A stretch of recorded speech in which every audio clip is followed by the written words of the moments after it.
خلکو ته اپین دی زما پلار سره مدد وکړئ موږ غریبانان یو.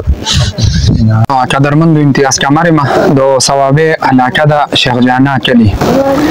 دلته را سره اطلاع وشوه چې یو کس ته زخمی شوی دی ماشومان بچی دي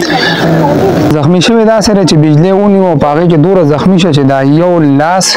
مکمل کټ شوی دی او نور هم زخمی دی خو حالات یې دوره خراب دي چې هغه لاس نه اوس هم نهونه بهیږي زخم دی بوی یې کړی دی نو راغلی ما شیخ جانا ته دی. السلام علیکم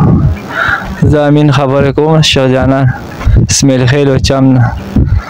زه اسلام آباد کې بس کار مې کوم کار ته تللی وم بیلې نیسلی وم بس دا لاس یې رانه کټ کړ او دا یو لاس چې کوم دی دی کې د دې تر دې پورې ساه نشته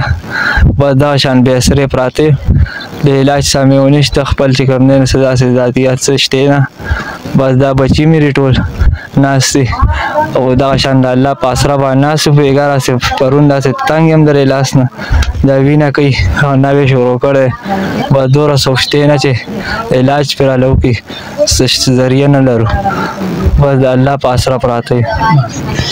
ټولې جاړې بچیا جاړې به نه ښه قدرمندو دا د امین ګلابونه ماشومان دي که تاسو وګورئ نو د کمره کې د بجلی سیسټم نشته د ده د لاس نه اوس هم نو بهیږي او بوی یې کړی دی د نوونو د وجې